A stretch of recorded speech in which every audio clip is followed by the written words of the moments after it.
muito que refalar a reportagem da jornalista da TVI, Ana Leal, que partiu em busca de histórias escondidas de uma religião com a qual já todos nós nos cruzamos.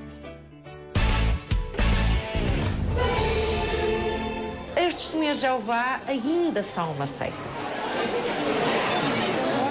É uma seita revolucionária. Uma seita revolucionária é aquela que acredita que este mundo já não tem emenda possível. Em que esta fotografia devia ter cerca de 4 anos, que foi mais ou menos a altura em que os meus pais ingressaram nesta organização. Sentiu-se manipulado? Completamente. No início era bom, porque pensava que ia ter a vida eterna, mas também era muito difícil pelo facto de não poder fazer coisas normais que as crianças da minha idade faziam, festejar aniversários. Maria, uma salva de palmas. Natal, Páscoa, não receber presentes, para mim era uma coisa muito triste. Fiquei com uma depressão, fiquei durante muito tempo fechada aqui no quarto.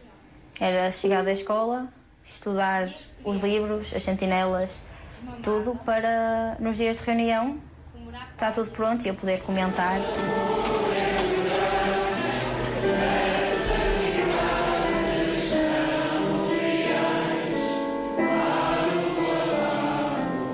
Eles propõem uma leitura da Bíblia que leve ao condicionamento do comportamento das pessoas, no sentido das pessoas viverem de uma maneira que é considerada mais adequada. Ao nível da minha intimidade, eu permiti que eles tivessem uma palavra a dizer.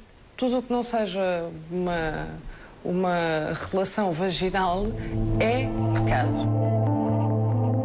Estes são apenas alguns dos pecados capitais a que se juntam, entre outros, a masturbação, a apostasia, quando alguém se desvia da adoração verdadeira, pornografia, aqui está incluída a homossexualidade, sexo grupal, tortura sádica. Pecados que podem levar a uma comissão judicativa, uma espécie de tribunal eclesiástico presidido por anciãos, um dos mais altos cargos na hierarquia. Tudo é resolvido dentro da organização, incluindo crimes como abuso sexual de menores.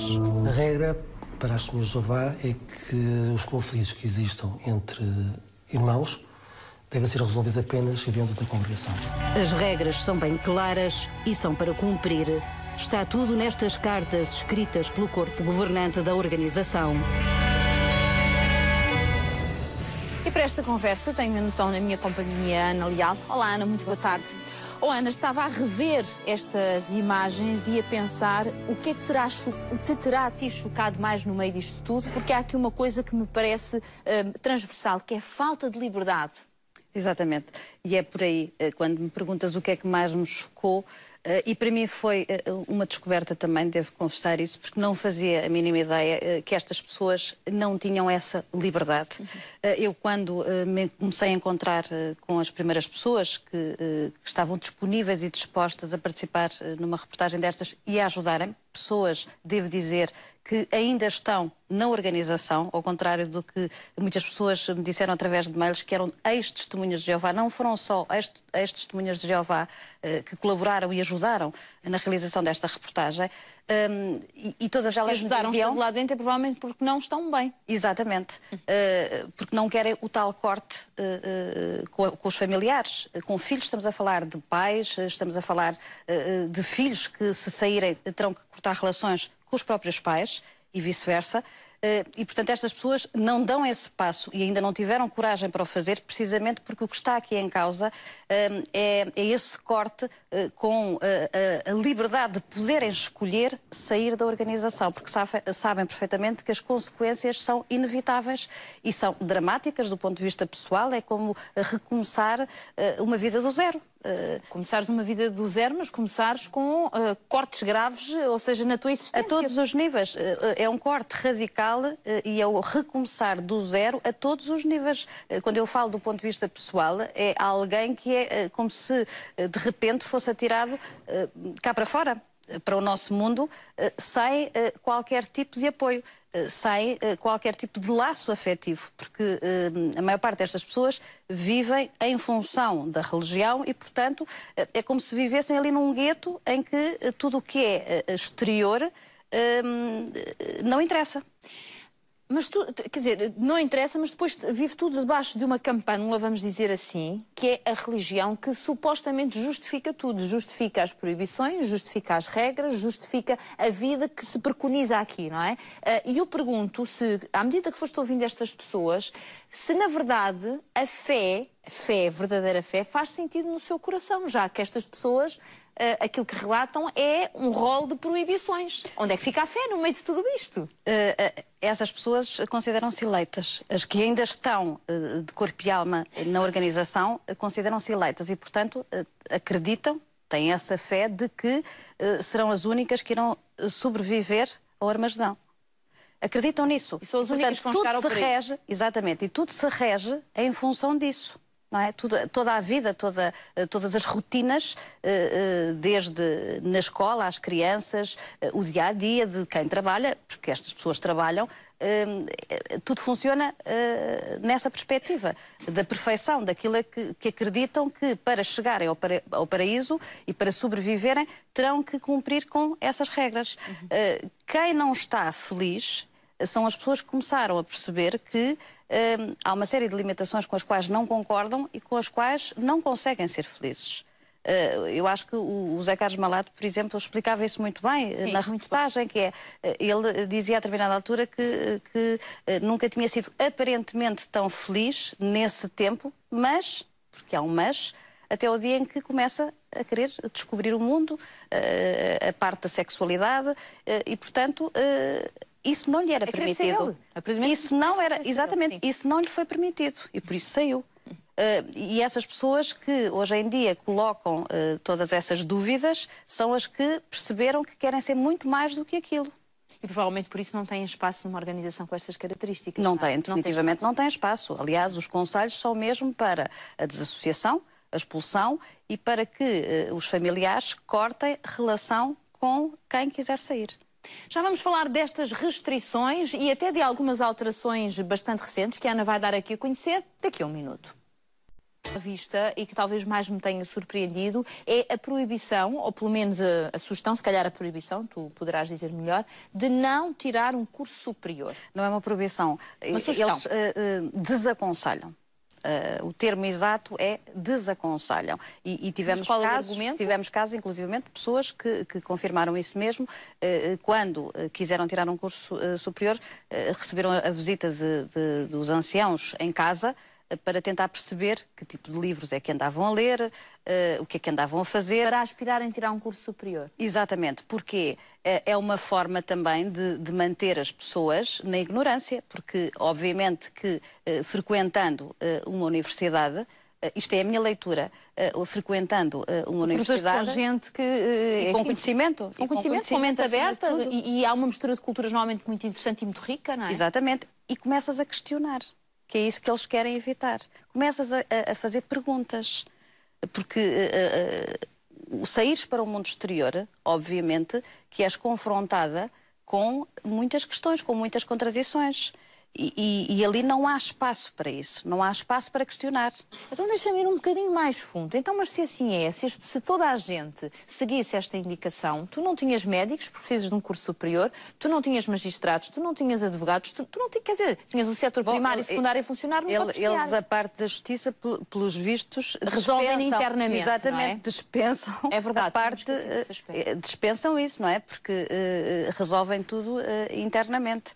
E, portanto, não vêem nos juízes, na própria polícia, aliás, está por escrito isso, que não é para contar qualquer tipo de crime que aconteça dentro da organização. Fora da comunidade. Fora, mas dão os exemplos, falam em advogados, polícias, não podes falar com nenhuma dessas pessoas. Não é aconselhado a fazerem-no, porque o ideal é resolverem dentro de portas, dentro da organização. É uma forma, novamente, de tentarem controlar o que querem esconder dentro da organização, mas também convém aqui referir, e nunca é demais falar sobre isto, que é a maior parte das famílias, porque as pessoas, eu fui muito confrontada com isto, como se as pessoas, as famílias que vão aos salões,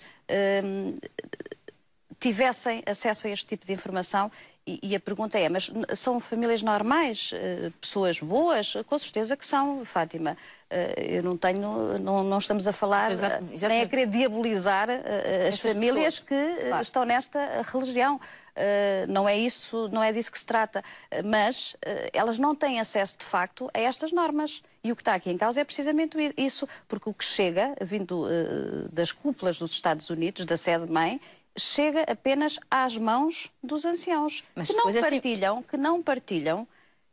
não partilham isto com as próprias famílias. Então quando é que elas descobrem que não é aconselhável isto ou aquilo? Quando pensam fazê-lo? Não, o que faz parte das rotinas, obviamente, isso sabem, não é? O não comemorarem os aniversários, o Natal, o ser desaconselhado a ir para a universidade, obviamente que sabem e acreditam que isso é o ideal e que isso é o normal. Eu estava-me a referir, por exemplo, à ocultação de crimes, que ainda muitas delas estão incrédulas. Eu recebi e-mails de pessoas que não acreditam. E eu pergunto, mas como é que é possível não acreditarem se eu mostrei documentos da própria organização? Aliás, tu tens aí uns documentos. Isto tive agora acesso, hoje, nomeadamente, que são orientações vindas novamente dos Estados Unidos. É uma espécie de checklist de orientações que vai para ser cumpridas, para teres uma ideia, até 2015. 31 de dezembro de 2015, e que são orientações para os anciãos para destruírem todos os documentos comprometedores para a organização. E, nomeadamente, posso, só para recordar aqui algumas das coisas, nesta checklist, portanto, pedem mesmo para uma checklist para a auditoria de arquivos, assinalar as caixas à medida que finaliza esta tarefa, portanto, para pôr uma cruzinha. E depois refere que são todos os assuntos e minutas das reuniões de anciãos, desde notas de reuniões, notas pessoais, ou seja, aqui está, mais uma vez, uma prova de que eles querem destruir tudo o que seja comprometedor. E que ponha em causa, obviamente, as coisas que eles têm andado a esconder. Eu acho, isto é a minha leitura, que isto tem a ver com, eu acho que muito brevemente vai rebentar mais um escândalo em Inglaterra, como aconteceu de resto na Austrália. Está uma comissão de investigação precisamente a investigar as testemunhas de Jeová em Inglaterra e, portanto, provavelmente, muito em breve, há meses que isto está a acontecer. Já há muita informação. Vamos ser confrontados com mais um escândalo, porque a Austrália foi um escândalo quando se soube que durante 6 décadas ocultaram e omitiram abusos sexuais dentro da organização cometidos por pessoas das testemunhas de Jeová. Qual foi o impacto que tu tiveste com esta reportagem? Feedbacks que te chegaram? Porque eu imagino que tenha mexido muito com as pessoas. Eu vi a reportagem e calculei o que é que poderia ir na cabeça das pessoas, não é? Houve duas visões que é normal acontecer numa reportagem com estas repercussões. Foi a reportagem mais vista do ano, para teres uma ideia, que, por um lado, as pessoas que ainda continuam incrédulas dentro da organização e que eu só consigo compreender, e incrédulas na parte dos abusos sexuais, só consigo perceber isto de uma forma que é a lavagem cerebral, porque não é normal que perante os documentos que eu apresentei as pessoas ainda tenham dúvidas, não é? Só não vê quem não quer, que é mesmo assim. Por outro lado, pessoas que estão dentro da organização a quererem testemunhar, a pedirem-me uma segunda reportagem, porque ganharam coragem para dar a cara e para relatar o seu testemunho, contarem na primeira pessoa o que estão ainda a viver. E por outro lado ainda, outras pessoas que não têm coragem e que dizem mesmo que não têm coragem para o fazer porque têm medo de cortar os tais laços com os familiares e, portanto, vão-se manter ali, estão infelizes e vão-se manter ali porque não têm coragem de dar esse passo. Claro. Aliás, é fácil de perceber que, por exemplo, este documento que eu tive acesso só pode vir de dentro da organização, de pessoas que não concordam. Um bocadinho, não é? claro. Porque se isto só chega às mãos dos anciãos... E se tu tens, e se eu tenho, é porque alguém me deu, não é? E, portanto, serão pessoas que não querem pactuar com isto, mas que não têm coragem de sair. Ainda. Bom, minha querida Ana, muito obrigada pela tua presença aqui. Acho que é importante ir falando destes temas, que são temas, enfim, não são só temas que dão muito que falar, mas dão, acima de tudo, aqui uma oportunidade às pessoas de refletir, não estando aqui a fazer a apologia do que quer que seja, mas acho que é importante refletir sobre aquilo que vai acontecendo na nossa sociedade. Ficamos à espera da tua próxima reportagem, que sei que está para breve. Muito obrigada. Um grande aplauso para a Ana.